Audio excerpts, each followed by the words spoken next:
Sauna is the one thing that always comes up when people talk about detoxification online.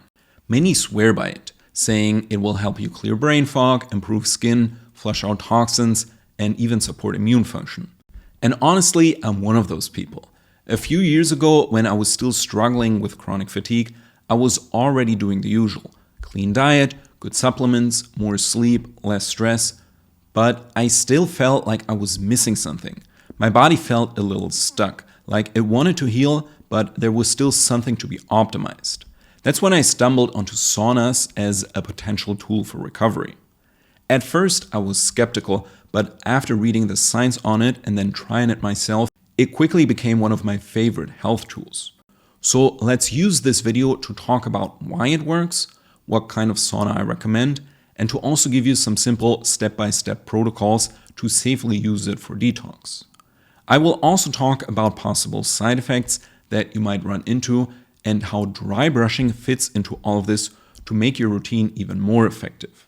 First off, what's happening when you sit in a sauna and what makes it so great for detox? The most obvious answer is that you sweat. But it's not just about water loss. Sweat can actually carry out a wide range of toxins, including heavy metals like mercury, lead, and arsenic, BPA and hormone disruptors from plastics or personal care chemicals, for example, pesticide residue, and even metabolites from drugs and medication. Even though your liver and kidneys are your body's main elimination organ, your skin is like a helpful backup channel.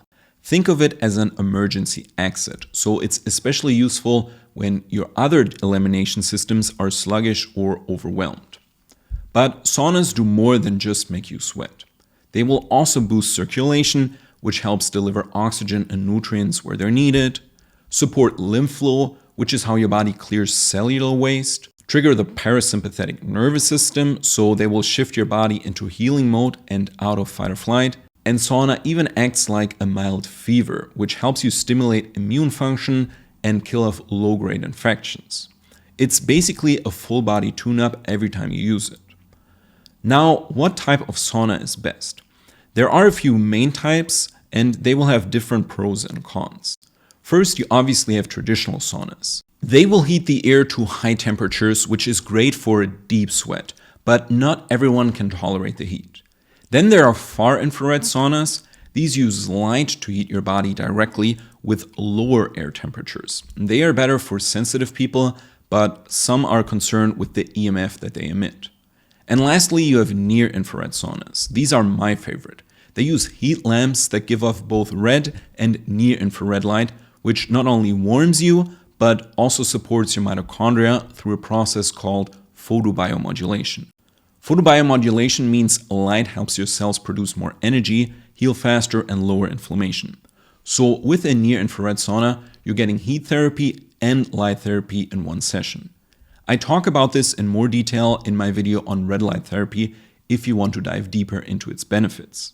The best thing about near-infrared saunas is that you can build your own setup with just a wooden board and 3 to 4 heat lamps, or you buy one pre-made for a few $100 like I did.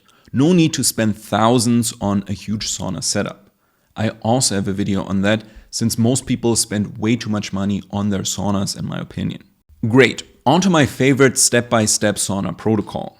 For this, I will assume that you have a setup similar to mine, but the protocol will also work with other sauna types. You just need to adjust it a little bit. So here's what I recommend for beginners. First, set up your sauna space. You don't need a fancy enclosure. I just prop my sauna panel in my bedroom and then I sit in front of it. Some people prefer using a small closet or bathroom to trap more heat. But for detox, you mainly want consistent sweating, not maximum temperature. And for me personally, just sitting in front of it is more than enough to break a sweat. Next, sit about 12 to 24 inches or 30 to 60 centimeters away from the lights. This gives you the right balance between light exposure and heat. Any closer and it can get uncomfortable quickly. Third, rotate your body every 1 to 5 minutes. Start with the front of your body, then each side, and then your back. As a beginner, you can keep sessions very short, especially if you're sensitive. I started with just a few minutes and worked my way up. Once your body is used to it, a full session will take around 15 to 20 minutes total. Next, wipe off sweat as you go. So use a clean towel to wipe sweat off every few minutes. This helps avoid reabsorbing toxins back through your skin. Next, rinse off after your session. So hop in the shower and use as little soap as needed. Try to avoid strong chemical soaps, and a quick rinse is usually enough to remove the sweat and all the dead skin. In terms of frequency, start with 2 to 3 sessions per week, and if your body responds well to it, you can increase to daily use. But always listen and see if you get side effects. FYI, if you're using a traditional sauna at your gym, for example, then you should probably not do it daily and instead stick to 2 to 3 sessions per week max. In terms of best time of the day, most people will use their sauna first thing in the morning or at night. I would avoid using it right after meals to give your body at least an hour to digest. But in the end, this really comes down to personal preference. And lastly, hydration. So drink water before and after, and consider tracking your electrolytes to make sure you're not losing them too much when you sweat. I will link a video on my favorite way of tracking your nutrients in the description if you're new to this.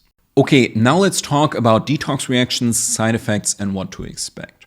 As great as sauna is, you might feel a little off before you feel better, especially in the beginning. Common detox reactions can include things like fatigue, headaches, feeling off or overstimulated, skin sensitivities, and noticing that you sweat more than usual even when you're not using the sauna. All these are usually short-term and just mean that your body is mobilizing something. It's a good idea to reduce your session time or take a day off if you feel overwhelmed.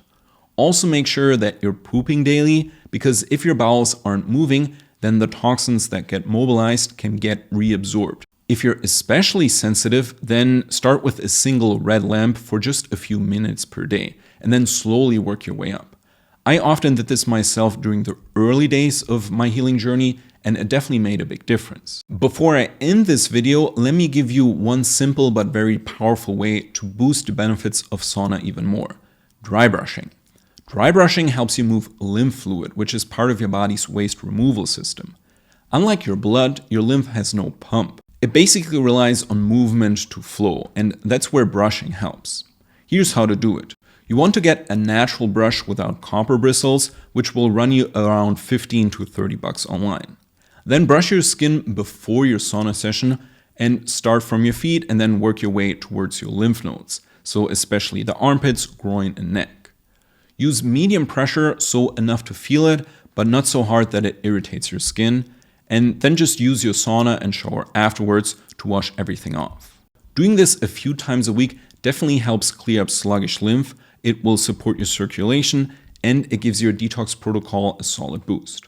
You want this to become a habit, so feel free to also do it on days when you aren't using the sauna right before you take a shower. All in all, if you're serious about detoxification, then sauna therapy, especially with near-infrared lamps, is one of the most affordable and effective tools that you can add to your routine.